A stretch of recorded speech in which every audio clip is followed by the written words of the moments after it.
আসসালামু আলাইকুম সুপ্রিয় শিক্ষার্থী, তোমরা জানো রাজশাহী বিশ্ববিদ্যালয়ে সাবজেক্ট চয়েসের রেজাল্ট প্রকাশিত হয়েছে এবং তোমাদের যে মেরিট পজিশন, প্রথম মেরিট এবং ওয়েটিং লিস্ট সবই কিন্তু প্রকাশিত হয়েছে এবং সেটা আমি কিন্তু আমার ফেসবুক পেজ আছে সেখানে কিন্তু শেয়ার দিয়েছি এবং আমার ইউটিউবে আমি বিভিন্ন ধরনের ভিডিও আপলোড করছি। তো তোমরা এই ইউনিটের যে বিস্তারিত আছে সেটা সম্পর্কে আমার কাছে জানতে চেয়েছো। তো এই ইউনিটে আছে কলা অনুষদ 931টি সিট, এছাড়া সামাজিক বিজ্ঞান অনুষদ সেটাতে আছে 636টি সিট, আইন অনুষদে আছে 160টি, চারুকলা অনুষদে 120টি এবং শিক্ষা গবেষণা ইনস্টিটিউটে আছে 50টি সিট। আমি টোটাল ডিটেইলসটা আসলে লিখে নিয়েছি কারণ এতগুলো সিট সংখ্যা মনে রাখা খুব কঠিন। তাহলে মোট সিট 1897টি।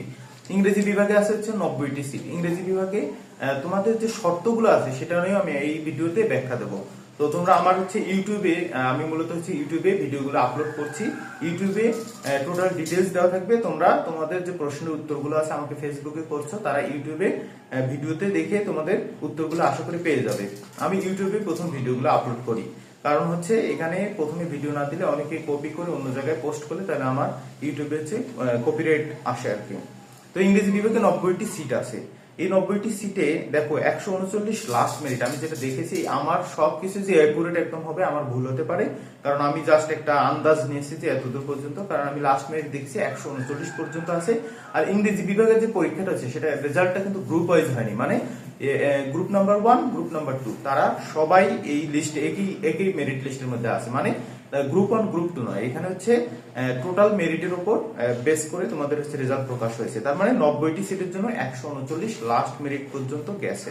তো যারা 139 থেকে, শুধু ইংরেজি সিটটা কিন্তু একবার টোটালি আলাদা। এখানে এই ইউনিটের সাথে কোনো সম্পর্ক নেই। এই ইউনিটের মধ্যে কিন্তু ইংরেজি বিভাগের যে রেজাল্টটা সেটার সাথে এই ইউনিটের রেজাল্টের কোনো সম্পর্ক নেই, কারণ ইংরেজি বিভাগে যারা ইংলিশ রিটার্ন ভালো করেছো শুধু তারাই ইংলিশ ডিপার্টমেন্টে ভর্তি হতে পারবে, অন্য কেউ এই ডিপার্টমেন্টে ভর্তি হতে পারবে না। তো যারা মেরিট লিস্ট আছে, ইংরেজির মেরিট লিস্ট আলাদাভাবে প্রকাশ করা হয়েছে, ওয়েটিং লিস্ট আলাদা প্রকাশ করা হয়েছে। এছাড়া আইন অনুষদ, আইন অনুষদে দেখো গ্রুপ ওয়াইজ রেজাল্ট প্রকাশ করা হয়েছে। প্রত্যেকটা গ্রুপে দেখো 84 জন করে, মানে এখানে কিন্তু সিট আছে 80টা করে, মানে গ্রুপ ওয়াইজ 80টা করে সিট থাকলে সেখানে 84 জন, অনলি 4 জন সাবজেক্ট চয়েস দেয়নি। এবং ভর্তি প্রক্রিয়ার পর কতটি আসন ফাঁকা থাকবে সেটার উপর নির্ভর করবে যে ওয়েটিং থেকে কত টানবে। অল্প কিছু ওয়েটিং টানতে পারে আইন বিভাগে, কারণ আইন বিভাগটা কেউ ছাড়তে চায় না। এছাড়া আছে চারুকলা অনুষদ। দেখো এই তিনটে বিভাগকে আমি কেন আলাদা করেছি, কারণ এটার আলাদা পরীক্ষা হয়েছে। সঙ্গীত এবং নাট্যকলা বিভাগ সেটারও কিন্তু আলাদা পরীক্ষা হয়েছে। তো ইংরেজি বিভাগে 90টি সিট, এটা 139 লাস্ট মেরিট পর্যন্ত গেছে। কত পর্যন্ত যাবে এটা আসলে তোমাদের ফার্স্ট মেরিটে যে ভর্তিটা সম্পন্ন হবে তারপরে আন্দাজ করা যাবে। তো তবুও তোমরা যারা 200 ওয়েটিং এর মধ্যে আছো তোমরা খোঁজ খবর রাখো। আইন গ্রুপ যারা আছে তারা 84 পজিশনে আছে, 84 পর্যন্ত কিন্তু গেছে। তার মানে 4টে মাত্র তোমাদের ওয়েটিং যারা আছে তাদের কিন্তু 84 পর্যন্ত গেছে, মানে 80টা সিটে 4 জন সাবজেক্ট চয়েস দেয়নি। আর চারুকলা অনুষদে আছে 120টি সিট, দেখো 61 জন এবং 63 জন তারা কিন্তু সাবজেক্ট চয়েস প্রদান করেছে। তো চারুকলা অনুষদে 120টি সিট, এটা গ্রুপ ওয়াইজ রেজাল্ট প্রকাশ করা হয়েছে। আইন অনুষদে গ্রুপ ওয়াইজ রেজাল্ট প্রকাশ করা হয়েছে। এরপরে আসা দর্শন বিভাগ। দেখো যারা এইচএসসি পর্যায়ে 200 নম্বরের যুক্তিবিদ্যা করেছে, এখানে কিন্তু কোটা আছে। তোমরা অনেকে বলছো যে ফিলোসফিতে আবার কিসের কোটা আছে? কোটা আছে, তোমরা সার্কুলারটা দেখোনি, ওই সার্কুলার সহ আমি ডিটেইলসটা লিখে নিয়েছি। যারা এইচএসসি পর্যায়ে, মানে এসএসসি না, এইচএসসি পর্যায়ে যুক্তিবিদ্যা করেছে তাদের জন্য 30% আসন বরাদ্দ আছে, মানে তাদের জন্য 30% আসন বরাদ্দ আছে। আর বাকি সিটগুলো যারা তোমরা মেরিটে টিকেছো তাদের মাধ্যমে পূরণ করা হবে। এছাড়া আছে ইতিহাস বিভাগ। ইতিহাস পর্যায়ে ইতিহাস বিষয় ছিল 40টি আসন। যারা ইতিহাস বিষয় করেছে এসএসসি তারা 40টি আসন পাবে। আর তোমাদের মেরিট লিস্ট, মানে এই ইতিহাস বিভাগে মেরিট লিস্ট ধরি 500 প্লাস মাইনাস, প্রত্যেকটা গ্রুপ ওয়াইজ যদি আমি আলোচনা করি সেখানে 500 প্লাস মাইনাস তোমাদের মেরিট আছে তারা কিন্তু ইতিহাস বিভাগ পেয়েছে। তো বাংলা বিভাগে 75% মানবিক শাখা দিয়ে, এখানে হিউম্যানিটিস কোটা, মানবিক কোটা আছে এবং 25% অন্যান্য শাখার, মানে বিজ্ঞান বাণিজ্য থেকে 25% এবং 75% বাংলা থেকে। তাহলে দেখো এই ইউনিটে কত ধরনের কোটা আছে, প্রত্যেকটা সাবজেক্টে কিছু কিছু কোটা আছে। ইসলামের ইতিহাস ও সংস্কৃতি এটাতে কোনো আমরা শর্ত দেখিনি। তো ইসলামের ইতিহাস ও সংস্কৃতি বিভাগে কোনো শর্ত নেই। তারপর আরবি বিভাগ, দেখো দাখিল আলিম পাস অথবা দাখিল সহ এইচএসসি পাস। এখানে কিন্তু সাধারণ কোয়ালিটি যারা স্টুডেন্ট আছো তারা কিন্তু এই বিভাগে ভর্তি হতে পারো নাই। তাই তোমাদের হচ্ছে 2000 প্লাস মাইনাস যারা আসো তারা হচ্ছে আরবি বিভাগে যারা আলিম দাখিল পাস করেছে তারা ভর্তি হতে পেরেছে। ইসলামিক স্টাডিজ দেখো মোট আসনে 95% দাখিল আলিম পাস, বাকিটা হচ্ছে মেধা থেকে। ইসলামিক স্টাডিজ এবং হচ্ছে আরবি বিভাগ দেখো টোটালি কিন্তু এটা দ্বারা পূর্ণ, মেরিট ছাড়া পূর্ণ। এটা হচ্ছে মেধা তালিকা বাদ দিয়ে যারা হচ্ছে মাদ্রাসা এবং হচ্ছে আলিম পাস তাদের জন্য এটা বরাদ্দ করা আছে এবং তাদের কোটা আছে, মানে এটা কোটা দ্বারা পূর্ণ হয়েছে ইসলামিক স্টাডিজ আর হচ্ছে আরবি। এবার দেখো ফরাসি ভাষা সাহিত্য, এখানেও কিন্তু এইচএসসি সমান 200 নম্বরের যে ফার্সি অথবা আরবি করেছে তাদের জন্য বরাদ্দ আছে দেখো 2231, মানে হচ্ছে 2200-2300 পর্যন্ত তারা হচ্ছে ফার্সি ও সাহিত্য বিভাগ পেয়েছে আর কি। তো উর্দুতে দেখো 40% সংরক্ষিত আছে এবং সাধারণদের জন্য হচ্ছে 60%। এখানে দেখো 800 প্লাস মাইনাস যারা আছে তারা কিন্তু উর্দু পেয়েছে। এবং সংস্কৃতি বিভাগ, আমি মূলত এই সংস্কৃতিকে আমি লাস্ট মেরিট ধরে বিবেচনা করতে পারি। তোমরা অনেকে জিজ্ঞেস করো যে আসলে কত পর্যন্ত টানছে বা কত পর্যন্ত, 837 যারা নর্মাল মেরিটে আসো, 837 850 এর মধ্যে যারা আছো তারা কিন্তু তোমরা সংস্কৃত সাবজেক্ট আমি দেখছি 837 পর্যন্ত গেছে, এর কম বেশি হতে পারে সংস্কৃত। তার মানে হচ্ছে 837 পর্যন্ত তোমাদের সংস্কৃত বিভাগ পেয়েছে, তার মানে এটাই তোমাদের লাস্ট মেরিট হতে পারে। তাহলে 850 মধ্যে তোমাদের লাস্ট মেরিট গেছে, কিন্তু এটা কিন্তু ভর্তি কার্যক্রম না, এটা জাস্ট সাবজেক্ট চয়েস দিয়েছে।